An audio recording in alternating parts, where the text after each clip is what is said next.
வணக்கம் மேசம் ராசி அன்பர்களே, இனிய வணக்கம். வேலையிடத்தில் மன அழுத்தங்கள் உங்களுக்கு அதிகரிக்க ஆரம்பித்திருக்கும். வேலை செய்யக்கூடிய இடங்கள்ல நீங்கள் எதிர்பார்த்த மரியாதை என்பது முன்காலங்கள் போல இந்த ஒரு காலத்தில் உங்களுக்கு கிடைக்காது. அதனால சில இடங்கள்ல உங்களுக்கு மன அழுத்தங்கள் இன்னும் அதிகரித்து கொண்டே தாங்க இருக்கும். வாழ்க்கையில நீங்க எதிர்பார்க்காத சில திருப்பங்கள் கூட உங்களுடைய வாழ்க்கைக்குள்ள வர ஆரம்பிக்கும். ஆனா இதெல்லாம் ஏன் நடக்கிறது, எதற்காக நடக்கிறது என்று எந்த விதமான கேள்விகளுக்கும் பதில் தெரியாமல் உங்களுடைய வாழ்க்கைக்குள்ள நடந்து கொண்டிருக்கும். அதனால எந்த விதமான ஆதரவும் கூட கிடைக்காமல் போன நேரங்கள் கூட உங்களுக்கு அதிகமாக மாறியிருக்கும். வேலையிடங்கள்ல நீங்கள் வேலையை செய்து கொண்டுதான் இருப்பீர்கள். இருந்தாலும் உங்க கூட வேலை பார்த்த நபர்களை உங்களுக்கு எதிரியாக மாறுவாங்க. மேல் அதிகாரிகள் அனைவரும் உங்களை புரிந்து கொள்ளாமல் நீங்கள் செய்த சிறிய சிறிய தவறுகளை இன்னும் சொல்லி காட்டி உங்களை தேவையில்லாத மன அழுத்தங்களுக்கு ஆளாக்குவாங்க. அதனால இந்த ஒரு வேலைக்கு நம்ம போகவா வேண்டாமா, நின்று விடலாமா என்கிற ஒரு எண்ணத்தில் நீங்கள் மாறிவிடுவீங்க. இந்த மாதிரியான சில அழுத்தங்களும் உங்களுடைய மனதிற்குள் ஓடிக்கொண்டே தாங்க இருக்கும். இது போன சமீபத்தில் நடந்திருக்கும், போன மாதங்கள் அல்லது போன வாரங்களுக்குள்ள உங்களுடைய வாழ்க்கைக்குள்ள இதுவரைக்கும் நடந்த சில விஷயங்களாக இருக்கும். நீண்ட நாட்களாக இது உங்களுடைய மனதிற்குள் ஓடிக்கொண்டே தாங்க இருக்கும்.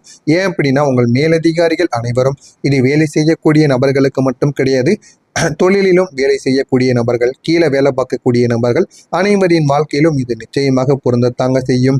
அதிக வேலைப்பளு உங்களுக்கு தெரிய ஆரம்பிக்கும். முன்பு இருந்ததை விட உங்களுக்கு அதிக வேலைப்பளுவானது தெரிய ஆரம்பிக்கும். அதற்கு நம்மளே இந்த ஒரு வேலையை தனியாக எடுத்து பார்த்தால் கூட அதிகமான காசை நம்ம பார்த்து விடலாம் என்கிற ஒரு எண்ணத்திற்கு நீங்க வந்திருப்பீங்க. ஆமாவா இல்லையா என்பதையும் கமாண்ட் வழியாக கூறுங்கள். குறைந்த பாராட்டுக்கள் உங்களுக்கு கிடைக்கும். ஆனால் அதிகமான வேலைகளை நீங்க செய்வீங்க. யாரும் உங்களுடைய உழைப்பை இந்த ஒரு நேரத்தில் கண்டு கொள்ள மாட்டாங்க. இது அனைத்துமே உங்களுடைய மனதிற்குள் இருந்து பிரச்சனைகளுக்கு மேல பிரச்சனைகளை உங்களுக்கு கொடுத்து கொண்டே இருக்கும். சிலரின் போட்டி மனப்பான்மை கூட உங்களுடைய வாழ்க்கையில உங்களுக்கு எதிராக உங்களுக்குள்ள தோன்ற ஆரம்பிக்கலாம். இவை அனைத்துமே சேர்ந்து உங்களை மனதளவில் சோர்வடைய வைத்திருக்கும். ஏன் இப்படி நடக்கிறது, எதற்காக இப்படி நடக்கிறது என்று எதை பற்றியும் ஒரு யோசனைகள் இல்லாமல் உங்களுடைய மனதிற்குள் 1000 கவலைகள் வந்து கொண்டே தாங்க இருக்கும். நீங்க செய்த உழைப்புக்கு சரியான மதிப்பு கிடைக்காத போது ஒரு வகையான கோபமும் உங்களுடைய ஏமாற்றத்திற்கும் இது ஒரு காரணமாக அமைந்தது போல உங்களுக்குள்ள ஒரு எண்ணங்களானது வரவும் செய்யும். ஏன் அப்படின்னா, நீங்க தனியா போலான்னு பார்த்தீங்கன்னா தனியா போறதும் உங்களால முடியாது. ஏன் அப்படின்னா, தனியா வைக்கிறதுக்கு பணம் தேவை. போதுமான அளவுக்கு உங்களுக்கு பணம் என்பதும் இல்லாமல் இருப்பதால் என்ன செய்வது என்று தெரியாமல் இருக்கும் பொழுது உங்களுக்குள்ள கோபம் வரும். அதே ஒரு நேரத்துல நீங்க ஏமாற்றப்படுவீங்க. என்ன செய்வது, ஏது செய்வது என்று தெரியாம நீங்க அந்த வேலை இடத்தில் இன்னமும் அதனே நினைத்து என்னடா நம்முடைய வாழ்க்கை இப்படி போய்கொண்டு இருக்கிறது என்று பல கவலைகள் உங்களுடைய மனதிற்குள் ஓடிக்கொண்டிருக்கும். இது ஒரு பக்கம் இருக்க, வீட்டுக்கு போனாவது நிம்மதி கிடைக்கும் என்று நீங்க வீட்டுக்கு போவீங்க. குடும்பத்திலும் திடீர் என்று சண்டைகள் ஏற்படும். நீங்கள் அமைதியாக இருக்க விரும்பிய நேரங்களில் கூட குடும்பத்தில் திடீரென்று சண்டைகள் உருவாகி உங்களுடைய மனநிலையை அது இன்னமும் பாதிக்கவும் வைக்கும். வீட்டிற்கு போனால் உங்களிடம் ஏதாவது ஒரு கேள்வி கேட்பது, காசு கேட்பது போன்ற செயல்களில் ஈடுபடுவாங்க. உங்களுடைய மனநிலை எப்படி இருக்கும் என்று அவர்கள் புரிந்து கொள்ள மாட்டாங்க. அதனால உங்களுடைய வீட்டிற்கும் போக முடியாத ஒரு சூழ்நிலை உங்களுக்குள்ள ஏற்படும். வீட்டிலும் திடீரென்று சண்டைகள் ஏற்பட்டு கொண்டே இருக்கும். சிறிய விஷயங்கள் கூட பெரிய பிரச்சனையாக உங்களுடைய வீட்டில் மாற ஆரம்பிக்கும். தேவையில்லாத மனக்கசப்பை உருவாக்கவும் உங்களுடைய வீட்டில் இருக்கக்கூடிய மனிதர்கள் செய்வார்கள். உங்களுக்கு மிகவும் பிடித்தவர்களோடு கூட கருத்து வேறுபாடுகள் வந்த போது நீங்கள் உள்ளுக்குள் மிகவும் வலிக்கவும் செய்திருக்கும். ஆனா ஏன் இப்படி நடக்கிறது, எதற்காக இப்படி நடக்கிறது என்று எதுவுமே தெரியாமல் உங்களுடைய மனதிற்குள் அவ்வளவு கவலைகள் இன்னும் இருந்து கொண்டே தாங்க இருக்கும். இந்த சூழ்நிலையில் பேச வேண்டுமா, மௌனம் காக்க வேண்டுமா என்று குழப்பம் அடைந்து விடுவீங்க. என்ன செய்வது என்று தெரியாமல் எதுவும் பேசாமல் நீங்க வீட்டை விட்டு வெளியில் எங்காவது சென்று விடுவீங்க. இந்த மாதிரியான சில அனுபவங்கள் உங்களுக்கு இதுவரைக்கும் நடந்து கொண்டு தாங்க இருக்கும். இப்போ வரைக்கும் உங்களுடைய வீட்டில் யாராவது உங்களிடம் பேச வந்தார்கள், அட்வைஸ் பண்ண வந்தால் இதை தாங்க நீங்க செய்து கொண்டிருப்பீங்க. ஆமாவா இல்லையா என்பதை கமெண்ட் வழியாக கூறுங்க. ஆனால் அந்த அனுபவங்கள் உறவுகளை எப்படி சமாளிக்க வேண்டும் என்பதை உங்களுக்கு கற்றுக் கொடுத்து கொண்டிருக்கும். ஒரு பக்கம் இது உங்களுக்கு நல்லது போல தெரிந்தாலும் போக போக நம்ம ஏன் இப்படி நம்முடைய வாழ்க்கைக்குள்ள நடக்கிறது, எதற்கு இந்த மாதிரியான விஷயங்கள் உருவாகிறது என்பதை நீங்களே அறிந்து கொள்ள ஆரம்பிப்பீங்க. நான் கூறியது அனைத்தும் உங்களுடைய வாழ்க்கையில நடந்திருக்கா இல்லையா என்பதை கமெண்ட் வழியாக கூறுங்கள். இனிமே வரக்கூடிய நாட்கள் உங்களுக்கு எந்த அளவுக்கு மாற்றங்கள் கிடைக்கப் போகிறது என்பதை அறிந்து கொள்ள மறக்காம நம்முடைய சேனலை மட்டும் சப்ஸ்கிரைப் செய்து வைத்துக் கொள்ளுங்கள். வரக்கூடிய இந்த ஒரு தேதிக்கு பிறகு மேசம் ராசி அன்பர்களுக்கு இன்று அரசியல் மற்றும் சமூக துறைகளில் எதிரிகள் உங்களுக்கு பிரச்சனைகள் தருவதற்கும் வாய்ப்புகள் நிச்சயமாக இருக்கும். வேலையிடத்தில் மட்டும்தாங்க உங்களுக்கு பிரச்சனை வந்து கொண்டிருக்கும். ஆனால் வரக்கூடிய இந்த ஒரு தேதியில் உங்களுக்கு அரசியலிலும் சரி இல்லைன்னா சமூக துறைகளிலும் எதிரிகள் உருவாவாங்க, இல்லைன்னா உருவாகுவதற்கான வாய்ப்புகள் நிச்சயமாக இருக்கும். எனவே யாரிடம் எப்படி நடந்து கொள்ள வேண்டும் என்பதை பார்த்து நீங்கள் நடந்து கொள்வது உங்களுக்கு மிகவும் நல்லது. இல்லை அப்படின்னா உங்களுக்கு ஏற்கனவே பிரச்சனைகள் இருக்கிறது.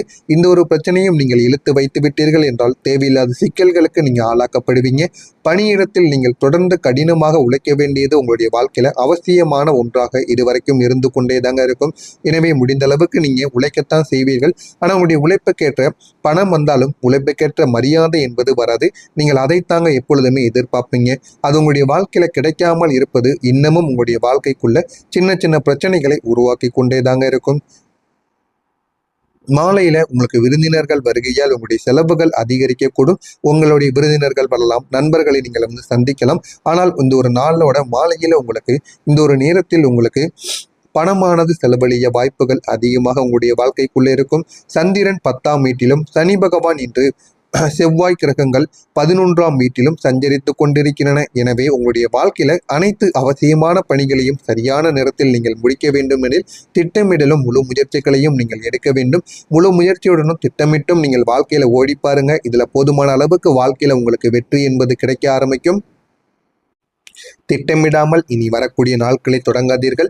அதில் உங்களுக்கு தோல்விகள் மட்டுமே தாங்க அடைய முடியும். எனவே திட்டமிட்டு என்ன எப்படி பண்ணணுமோ அந்த ஒரு நாளில் அந்த செயல்களை செய்து விடுங்கள். உங்களுக்கு போதுமான அளவுக்கு வெற்றியானது கிடைக்கும்.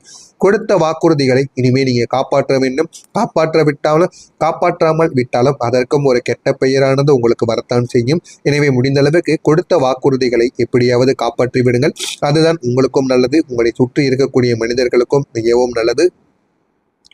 அரசு பணியில் இந்த ஒரு நேரத்தில் துரிதமானது உங்களுக்குள்ள உண்டாக ஆரம்பிக்கும். உடன் பிறந்தவர்களிடம் அனுசரித்து நடந்து கொள்ள வேண்டும். ஏன் அப்படின்னா நீங்க தாங்க உடன் பிறந்தவர்களை பார்த்து கொள்ள வேண்டும். இந்த மேசம் ராசி அன்பர்கள் எப்போதுமே மற்ற நபர்கள் மீது காட்டக்கூடிய ஒரு அன்பை நீங்க எப்போதுமே உங்க உடன் பிறந்தவர்கள் மீது காட்டவே மாட்டீங்க. உங்களுடைய பெற்றோர்களிடமும் நீங்க காட்ட மாட்டீங்க. முடிந்த அளவுக்கு நீங்க உடன் பிறந்தவர்கள் பெற்றோர்கள் மீது மற்றவர்கள் மீது காட்டக்கூடிய அன்பை நீங்க காட்டி பாருங்க. உங்களை விட குடும்பத்தில் சந்தோஷமாக இருக்கக்கூடிய நபர்கள் யாருமே இருக்க மாட்டாங்க. எனவே இதனை மட்டும் நீங்கள் எப்படியாவது பின்பற்றி பாருங்கள். உங்களுடைய வாழ்க்கையும் இன்னும் அழகாக மாறிவிடும். கால்நடைகள் மீதான ஆர்வங்கள் உங்களுக்குள்ள அதிகரிக்க ஆரம்பிக்கும். உங்களுக்கு பிடித்த ஏதாவது ஒரு செயல்களில் நீங்க ஈடுபடுவீங்க. அதுவும் நாய் வளர்க்குறது, கோழி வளர்க்குறது, இந்த மாதிரி ஆடு வளர்க்குறது, ஏதாவது ஒன்றில் நீங்க தனிமையா ஈடுபடவும் ஆரம்பிப்பீங்க. ஆனா அதையே நீங்க முழுசாக பண்ணக்கூடாது. ஒரு உங்களுடைய மனது ரீதியா எப்பொழுதுதான் கஷ்டத்தில் இருக்கிறதோ அப்பொழுது அது சந்தோஷப்படுத்துவதற்காக மட்டுமே நீங்கள் அதனை வளர்க்க வேண்டுமே தவிர முழுமையாக நீங்க ஈடுபட்டீங்கன்னா அது உங்களுடைய வாழ்க்கையில செட் ஆகாதுங்க. குடும்ப பெரியோர்களின் ஆசிகள் இந்த ஒரு நேரத்தில் உங்களுக்கு கிடைக்க ஆரம்பிக்கும். வியாபார நிமித்தமான பயணங்கள் உங்களுக்குள்ள உண்டாகும். பூர்வீக சொத்துக்கள் செயல்களில் கவனம் என்பது உங்களுடைய வாழ்க்கையில வேண்டும். இந்த ஒரு கவனத்தை மட்டும் நீங்கள் பிடித்து பாருங்கள். உங்களுடைய வாழ்க்கை நிச்சயமாக மாறிவிடும். இதெல்லாம் நடக்கிறதா இல்லையா என்பதை மட்டும் நீங்கள் கவனித்து பாருங்கள். மறக்காம நம்முடைய சேனலுக்கு நீங்கள் ஒரு புதிய பார்வையாளராக இருப்பின் மறக்காமல் நம்முடைய சேனலை சப்ஸ்கிரைப் செய்து வைத்துக் கொள்ளுங்கள். அஸ்வினி நட்சத்திரத்தில் பிறந்தவர்களுக்கு இந்த ஒரு நாளில் துரிதமானது உண்டாக ஆரம்பிக்கும். பரணி நட்சத்திரத்தில் பிறந்தவர்களுக்கு எதிலும் ஆர்வமானது அதிகரிக்கும். கிருத்திகை நட்சத்திரத்தில் பிறந்தவர்களுக்கு கவனத்துடன் இருந்தால் உங்களுக்கு மிகவும் நல்லது. இது நிச்சயமாக நடக்கும். நடக்கிறதா இல்லையா என்பதை மட்டும் நீங்க கவனித்து பாருங்க. மறக்காம நம்முடைய சேனலை சப்ஸ்கிரைப் செய்து வைத்துக் கொள்ளுங்கள். நன்றி, வணக்கம். வெற்றி என்பது கிடைக்க ஆரம்பிக்கும். திட்டமிடாமல் இனி வரக்கூடிய நாட்களை தொடங்காதீர்கள். அதில் உங்களுக்கு தோல்விகள் மட்டுமே தாங்க அடைய முடியும். எனவே திட்டமிட்டு என்ன எப்படி பண்ணணுமோ அந்த ஒரு நாளில் அந்த செயல்களை செய்து விடுங்கள். உங்களுக்கு போதுமான அளவுக்கு வெற்றியானது கிடைக்கும். கொடுத்த வாக்குறுதிகளை இனிமேல் நீங்க காப்பாற்ற வேண்டும். காப்பாற்றாமல் விட்டாலும் அதற்கும் ஒரு கெட்ட பெயரானது உங்களுக்கு வரத்தான் செய்யும். எனவே முடிந்த அளவுக்கு கொடுத்த வாக்குறுதிகளை எப்படியாவது காப்பாற்றி விடுங்கள். அதுதான் உங்களுக்கும் நல்லது, உங்களை சுற்றி இருக்கக்கூடிய மனிதர்களுக்கும் மிகவும் நல்லது. அரசு பணியில் இந்த ஒரு நேரத்தில் துரிதமானது உங்களுக்குள்ள உண்டாக ஆரம்பிக்கும். உடன் பிறந்தவர்களிடம் அனுசரித்து நடந்து கொள்ள வேண்டும். ஏன் அப்படின்னா நீங்க தாங்க உடன் பிறந்தவர்களை பார்த்து கொள்ள வேண்டும். இந்த மேசம் ராசி அன்பர்கள் எப்போதுமே மற்ற நபர்கள் மீது காட்டக்கூடிய ஒரு அன்பை நீங்க எப்போதுமே உங்க உடன் பிறந்தவர்கள் மீது காட்டவே மாட்டீங்க. உங்களுடைய பெற்றோர்களிடமும் நீங்க காட்ட மாட்டீங்க. முடிந்த அளவுக்கு நீங்க உடன் பிறந்தவர்கள் பெற்றோர்கள் மீது மற்றவர்கள் மீது காட்டக்கூடிய அன்பை நீங்க காட்டி பாருங்க. உங்களை விட குடும்பத்தில் சந்தோஷமாக இருக்கக்கூடிய நபர்கள் யாருமே இருக்க மாட்டாங்க. எனவே இதனை மட்டும் நீங்கள் எப்படியாவது பின்பற்றி பாருங்கள். உங்களுடைய வாழ்க்கையும் இன்னும் அழகாக மாறிவிடும். கால்நடைகள் மீதான ஆர்வங்கள் உங்களுக்குள்ள அதிகரிக்க ஆரம்பிக்கும். உங்களுக்கு பிடித்த ஏதாவது ஒரு செயல்களில் நீங்கள் ஈடுபடுவீங்க. அதுவும் நாய் வளர்க்குறது, கோழி வளர்க்குறது, இந்த மாதிரி ஆடு வளர்க்குறது, ஏதாவது ஒன்றில் நீங்கள் தனிமையாக ஈடுபடவும் ஆரம்பிப்பீங்க. ஆனால் அதையே நீங்கள் முழுசாக பண்ணக்கூடாது. ஒரு உங்களுடைய மனது ரீதியாக மனது எப்பொழுதுதான் கஷ்டத்தில் இருக்கிறதோ அப்பொழுது அது சந்தோஷப்படுத்துவதற்காக மட்டுமே நீங்கள் அதனை வளர்க்க வேண்டுமே தவிர முழுமையாக நீங்கள் ஈடுபட்டீங்கன்னா அது உங்களுடைய வாழ்க்கையில் செட் ஆகாதுங்க. குடும்ப பெரியோர்